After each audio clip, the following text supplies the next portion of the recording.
Safety is at the core of all Teslas, and Cybertruck's no exception. Crash test executing in 3, 2, 1.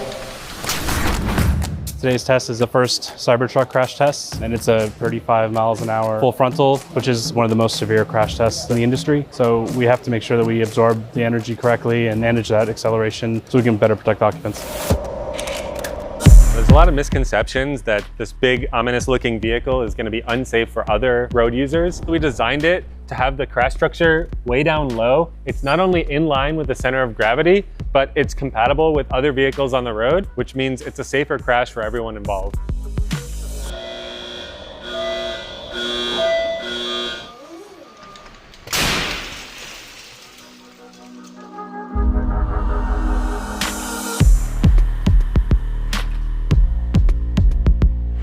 After the crash, we're going back, really making sure that our models match up with exactly the positioning of everything. And then with our simulations, we can see how the airbags are deploying, how the occupant is then interacting with these airbags. We get that progressive crush, the motion of the tow hook first, and then the bumper as it crushes. And then the next thing we have is the casting. The large casting in Cybertruck is performing in a different manner compared to your typical stamped steel structures. Typically, it'll bend into a 3-point bend and absorb energy, whereas with a casting, it's going to break off into very tiny, small pieces. And the smaller the pieces that it breaks up into, the more efficient your structure is. Today, we're in the crash test site for rollover testing. Make sure we get a lot of data on when it almost rolls versus when it actually rolls, so we can figure out what's the best time to deploy airbags to protect the occupants. We're doing 4 types of different rollovers. The first is a ramp rollover. Then next, a curb trip rollover, where you go laterally towards a curb. The next one is similar to the last one, except there's no curb, but it's a soil ditch. Finally, the last one is big ramp ditch, where you drive down at different speeds.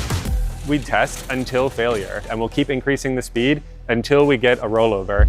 So the first step is rollover prevention, and designed in such a way with a low center of gravity and good suspension systems. The second step is rollover protection, where the airbags and the structure of the truck come in. So if the truck were to roll over, we want to make sure that the cabin is protected and it can hold up its own weight, plus additional weight as well to protect the occupants in that case. What this testing shows is that the overall design of Cybertruck is very robust. I've been impressed with the way the Cybertruck maintained its structural integrity during multiple different types of rollovers. A typical gas pickup truck is carrying the weight in its body and its gas tank, which are both mounted pretty high in the vehicle. Majority of that mass is in the battery pack, which is down all the way on the floor. It's actually the floor of the vehicle. Cybertruck has lowest probability of injury and the lowest probability of rollover in any pickup truck on the market. No one thought it would be possible to build a tough truck that's also very safe, but at Tesla we don't stop until we meet our high level of safety. Cybertruck's low center of gravity, exoskeleton, and advanced crash structure are what earn it that 5-star overall crash safety rating.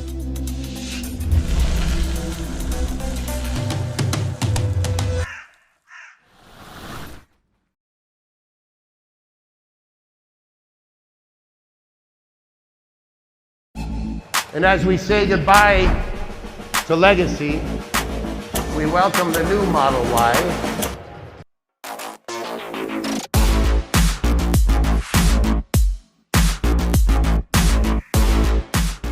We are making a difference.